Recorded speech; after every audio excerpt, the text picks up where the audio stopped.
सबसे पहले धन्यवाद करना चाहूँगा भारतीय योग संस्थान का, जिन्होंने मुझे यहाँ पे आमंत्रित किया। इस पावन भूमि पे धर्म क्षेत्र कुरुक्षेत्र में पहला गीता का श्लोक है, धर्म क्षेत्रे कुरुक्षेत्रे संवेता युयुत्सव मामका पांडवकाश्च किम कुर्वत। अनेकों बार ये श्लोक पढ़ा क्योंकि गीता का विद्यार्थी रहा हूँ और गीता पे लिखा भी है, गीता को पढ़ाता भी हूँ। अभी 24 तारीख को ही गीता का पाठ हमारा समाप्त हुआ है। तो जब भी ये श्लोक पढ़ता था या देश विदेश में जब मैं जाता हूँ तो अनेकों लोग पूछते हैं कि कुरुक्षेत्र में जो गीता का ज्ञान दिया वो कुरुक्षेत्र कहाँ है। तो मुझे गौरवान्वित महसूस करता हूँ मैं कि वो मेरे हरियाणा में स्थित है और मैं भी हरियाणा से हूँ। तो बड़ा गौरवान्वित अनुभव करता हूँ अपने आप को। और आप समझ सकते हैं कि मैं 2007 में एडमिशन लेने के लिए कुरुक्षेत्र विश्वविद्यालय में आया था, योग से एमए करने के लिए, डिप्लोमा करने के लिए। दुर्भाग्यवश मेरा एडमिशन नहीं हो पाया तो मुझे पढ़ने का मौका नहीं मिला कुरुक्षेत्र में। और आज दूसरी बार मैं कुरुक्षेत्र आया हूँ और इस पावन भूमि पर मुझे आमंत्रित किया। मैं शब्दों में व्यक्त नहीं कर सकता कि मैं कितना खुश हूँ, क्योंकि मेरी पीएचडी का टॉपिक भी गीता है। मैंने गीता के ऊपर भाष्य भी किया है, गीता की क्लासें भी पढ़ाई है, यूजीसी में भी पढ़ाता हूँ। तो गीता पे मेरा बहुत सारा काम है और मैं कहूँ जीवन को बदलने वाली जो चीज़ है वो गीता है, जो मेरे जीवन को जिसने व्यक्तिगत रूप से बदला है। और ये वो रस है जिसको पान आप करेंगे तो ही इसका मीठेपन का अनुभव आप कर पाएंगे। मुझे तो लाभान्वित किया है इस दवाई ने, तो जो भी इसको चखेगा उसको लाभान्वित करेगा।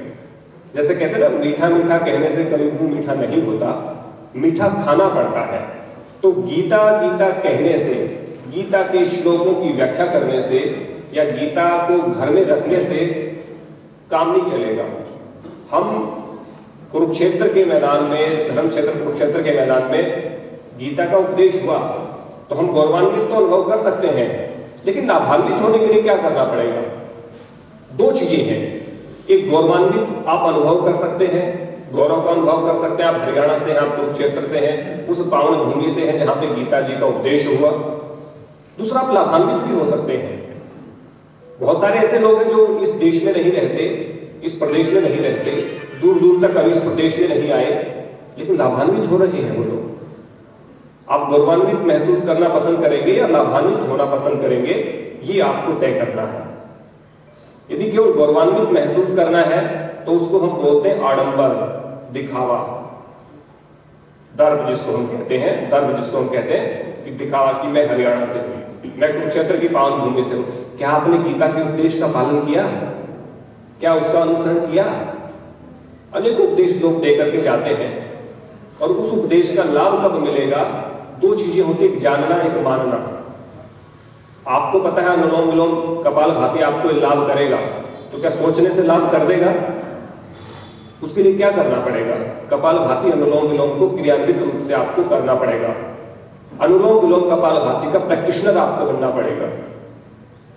तो ऐसे ही गीता का प्रैक्टिशनर आपको बनना पड़ेगा। तो मैं बहुत सौभाग्यशाली महसूस कर रहा हूँ। पढ़ाता था, सुनता था, कुरुक्षेत्र के विषय में बहुत लोगों को बताता हूँ, विदेश में भी बताता हूँ, क्योंकि मेरा संस्कृति को प्रचारित करने का मुझे दायित्व मिला है भारत सरकार की तरफ से। और आज मुझे यहाँ आमंत्रित किया तो मैं पहले ज़्यादा इमोशनल हो गया कि धर्म क्षेत्र कुरुक्षेत्र में हूँ, तो मैंने लोगों का नाम नहीं लिया। मैं एक बार नाम ले लेता हूँ पहले, मुझे जो लिस्ट मिली है।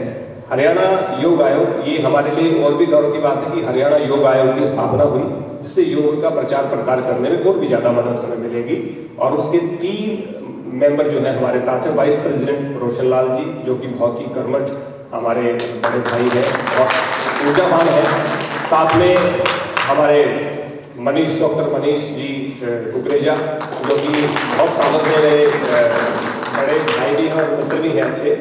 और हमारे पंकज जी अम्बाला से, तो पंकज जी से भी मेरा पुराना परिचय है। तो पहली बार है कि हरियाणा सरकार का कोई आयोग है, मैं तीनों को जानता हूँ, तो ये मैं पहली बार होगा नहीं तो। और दूसरा बात, इतने लोग मुझे पहली बार मिले होंगे, दूसरी बार मिले होंगे, क्योंकि मैं ऑनलाइन पढ़ाता हूँ, ऑफलाइन जाने का मौका मिलता नहीं है। तो बहुत बहुत धन्यवाद करता हूँ आपकी पूरी भारतीय योग संस्थान का कि मुझे ऑफलाइन बुलाया, ताकि मुझे भी अच्छा लगा, क्योंकि कैमरे के सामने बैठ करके ऑनलाइन पढ़ा करके बोर हो जाता है व्यक्ति। और उसके बाद कोरोना में भी सिचुएशन आई, तो उसके बाद मैं मान सिंह जी का धन्यवाद करूंगा जो हरियाणा के प्रांत मंत्री हैं भारतीय योग संस्थान के, गुलशन ग्रोवर जी जो मंच संचालन कर रहे हैं। गुलशन ग्रोवर फिल्मों में भी होता है, उसके बाद पहली बार सुन रहा हूँ मैं वो फिल्मों में सुना था, लेकिन यहाँ मैंने प्रत्यक्ष रूप से देख रहा हूँ। गुलशन ग्रोवर है ना जी। सुरेश कुमार जी हैं कोषाध्यक्ष, और जिले के प्रधान सुमन तोमर जी, देवीदयाल सैनी जी, कमला जी, मनीराम जी सैनी, के कौशल जी, सीमा सांगवान जी, और पूर्व प्रधान हरिराम जोशी जी, गोविंद लाल जी, सभी सदस्यों, सभी संस्थाओं के प्रतिनिधि, जैसे पतंजलि योग समिति के हैं, माइंडफुलनेस है, आर्ट ऑफ लिविंग है, हरियाणा योग आयोग है, सबके हैं, कुरवन जी, लवलीना जी, निरुपमा भट्टी जी, अक्षय वित्ता जी, राजेंद्र भारद्वाज जी और मंजीत जी, ये सभी लोग यहाँ पे उपस्थित हैं और सबका मैं हृदय से आभार व्यक्त करता हूँ। इसके साथ एक परिचय मैं और करवाना चाहूँगा। मेरे बहुत ही अजीज मित्र हैं आचार्य राकेश जी, जो कि राकेश दत्त जी सोनीपत से मेरे साथ आए हैं और योग के मर्मज्ञ विद्वान हैं। बहुत अच्छा एक एक चीज का सरलीकरण करना, मेरे जो भाष्य है, जो मेरी रचनाएं होती हैं, जो मैं लिखता हूँ, उनको और भी सरल और भी अट्रैक्टिव कैसे बनाया जाए, वो कोई सीखे तो आचार्य राकेश जी से सीखे और मेरे साथ आए। तो बहुत बहुत धन्यवाद आचार्य राकेश जी, आपका बहुत स्वागत है।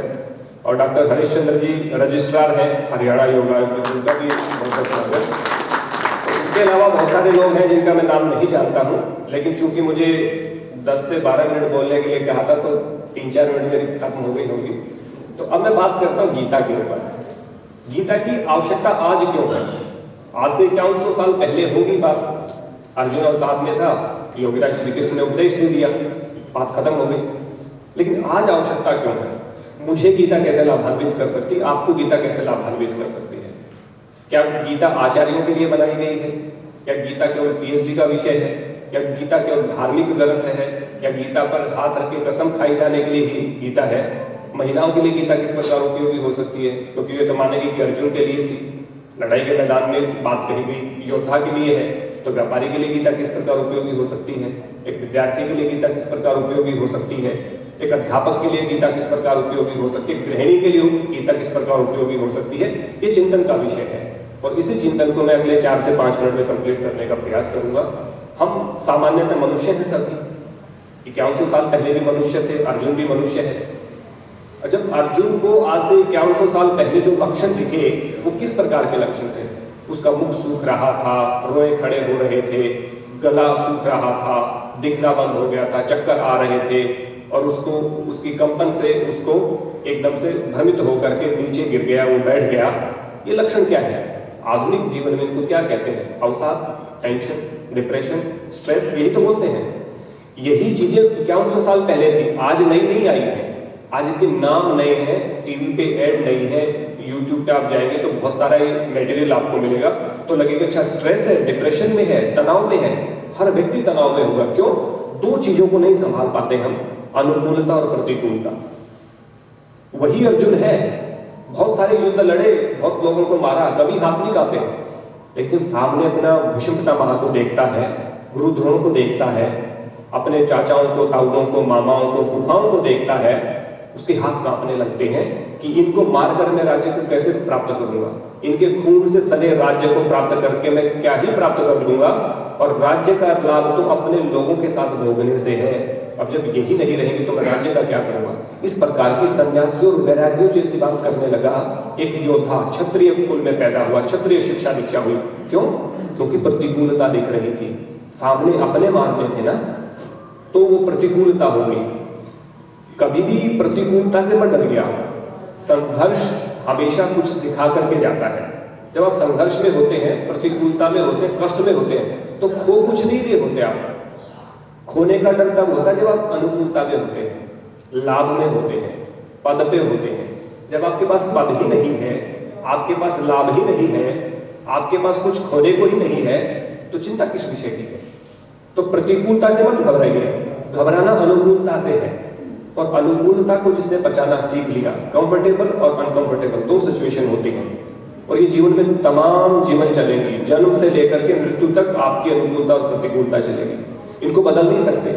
कोई प्रार्थना मत करना भगवान से कि मेरे को हमेशा अनुकूलता ही दे, मुझे हमेशा सुख दे, मुझे हमेशा समृद्धि दे।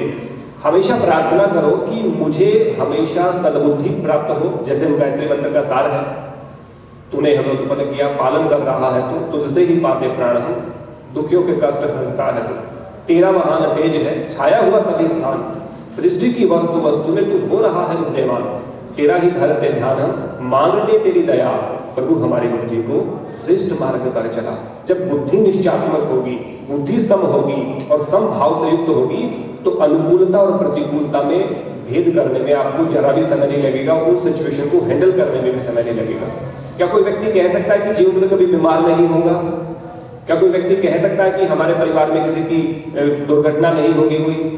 किसी के परिवार में आज तक कोई ऐसा है किसी की मृत्यु ना हुई हो, कोई रोगी ना हुआ हो, कभी लॉस ना हुआ हो, कभी किसी का अपमान ना हुआ हो? कोई है जीवन में ऐसा? आपने किसी को देखा है ऐसे? किसी की हार ना हुई हो? हर व्यक्ति को अनुकूलता और प्रतिकूलता आती है, बस उसको हैंडल करना आना चाहिए कि अनुकूलता में कैसे व्यवहार करना है और प्रतिकूलता में कैसे व्यवहार करना है। हम अनुकूलता में इतराना शुरू कर देते हैं, अहंकार का भाव आ जाता है, घमंड आ जाता है।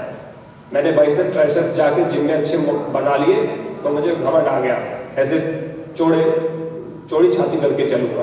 क्यों? क्योंकि मैंने ताकत को अर्जित कर लिया है, पचाया नहीं उसको। और जैसे ही हम ताकत को पचाना सीख जाते हैं, तो जैसे ही प्रतिकूलता आती है उसको हम पचा सकते हैं।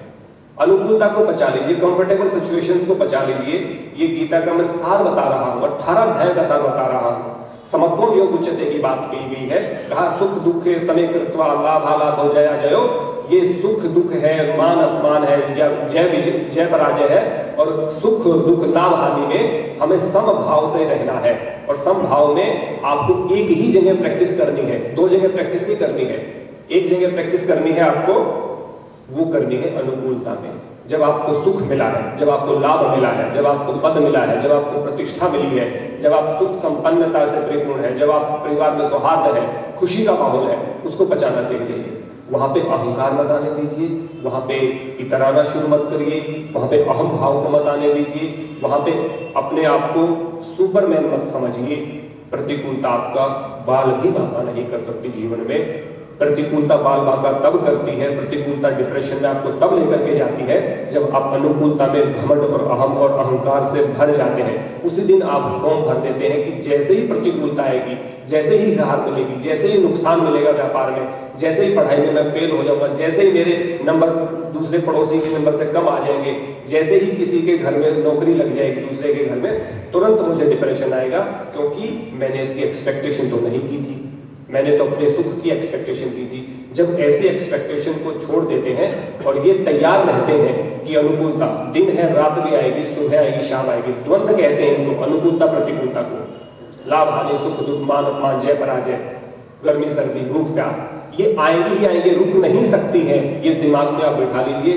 किसी के घर में मृत्यु रुक नहीं सकती है, किसी की दुर्घटना रुक नहीं सकती है, किसी को बीमार होना रुक नहीं सकता है, गर्मी सर्दी ये कभी रुक नहीं सकती है। तो इस पे अपना ध्यान व्यर्थ मत करिए, केवल और केवल इस बात पे फोकस करिए कि जब अनुकूलता उसको पचाऊंगा कैसे, उसको कैसे डाइजेस्ट करूंगा। यदि मैंने अनुकूलता को डाइजेस्ट कर लिया, पचा लिया, यदि मैंने अपने सुख को बचा लिया, मैंने अपने लाभ को बचा लिया, मैंने अपने पद प्रतिष्ठा और मान सम्मान को बचा लिया, तो मैं अपमान को बचा लूंगा। मुझे बुक के दिया गया, मेरे बारे में बहुत अच्छी अच्छी बातें कही गई, मेरा अच्छा परिचय यहाँ पे दिया गया, तो मुझे प्रसन्नता हुई। यदि मैं उससे अहंकारित तो हो जाऊँ, उसके मैं मद में चूर हो जाऊँ और मैं ऐसे हूँ मैं तो बहुत अच्छा हूँ, और बाहर जाऊँ किसी ऑटो वाले से मेरा झगड़ा हो जाए, ऑटो वाला मुझे 4 गालियाँ देके चला जाए, तो मैं उस अपमान को बर्दाश्त नहीं कर पाऊंगा।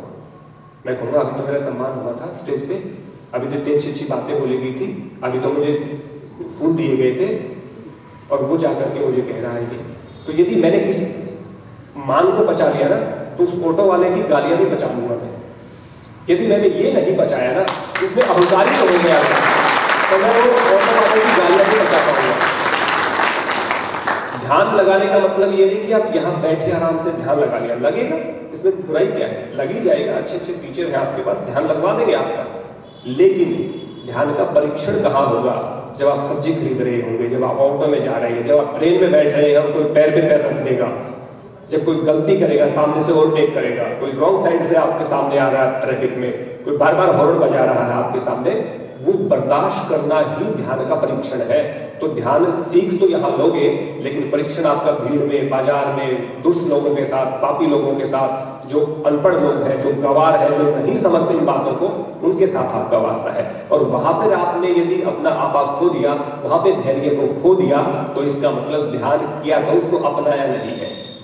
अब ये मान के चलिए मूर्ख लोग भी यही रहेंगे, उनके अलग से शहर नहीं बसेंगे, उनकी अलग से बसें ट्रेन नहीं चलेगी, उनके लिए अलग से रोड नहीं बनेगा, वो यही ओवरटेक करेंगे, वो यही रॉन्ग साइड में जाएंगे और आपको झेलना पड़ेगा। यदि झेलने की हिम्मत है, इस तरह का कंसेप्ट आपका क्लियर हो जाता है, तो मैं ये समझता हूँ कि आपको शिक्षाओं को का जो इम्प्लीमेंटेशन है, जो उसका अनुकरण है, वो आप कर पाएंगे। और कभी भी मैं कहता हूँ मीठा कहने से मुँह मीठा होगा नहीं, मुंह मीठा करने के लिए मीठा खाना पड़ेगा। उसके लिए कोई भी मीठा पदार्थ हो तो योग करने से, ध्यान करने से, कहने से, अच्छी अच्छी बातें बताने से, गीता का पाठ करने से केवल लाभ नहीं होगा, गीता को जीवन में धारण करना पड़ेगा। मैंने किया, खूब सारा लाभ मिला। मैं अपने जीवन में जो दूसरा परिवर्तन समझता हूँ मेरे जीवन में, तो गीता के कारण हुआ। गीता को पढ़ता हूँ, पढ़ाता हूँ, जब भी गीता को खोलता हूँ नया ही अध्याय मिलता, नई ही चीज मिलती है।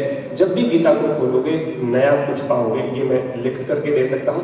इसके लिए स्वाध्याय करना पड़ेगा, और स्वाध्याय करके, उसका चिंतन करके, उसका मनन करके, वो अच्छा लगे तो उसको इम्प्लीमेंट तो करना ही चाहिए अच्छी चीज का तो। और पैसे लगते नहीं। गौरवान्वित महसूस करने में ही सबर मत करिएगा प्लीज।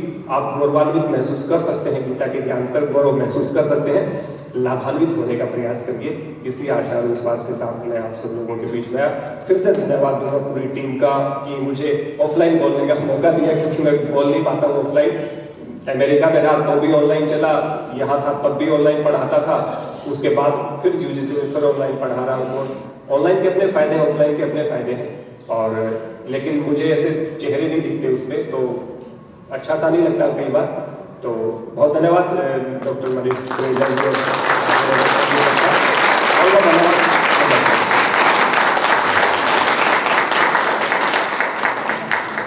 बहुत बहुत धन्यवाद डॉक्टर साहब। मैं तो कुछ क्षण के लिए भूल ही गया था कि मैं मंच संचालक हूँ। आपने इतना अच्छा समय बांधा और गागर में सागर भर दिया। इतने छोटे से समय में आपने इतना कुछ हमें दे दिया कि आपके आने से तो हम गौरवान्वित महसूस कर रहे थे। अब आपके विचार सुनकर, प्रवचन सुनकर हम लाभान्वित महसूस कर रहे हैं। सभी सहयोगी संस्थाओं, हरियाणा योग आयोग की ओर से और भारतीय योग संस्थान की ओर से आपका पुनः धन्यवाद, स्वागत, अभिनंदन।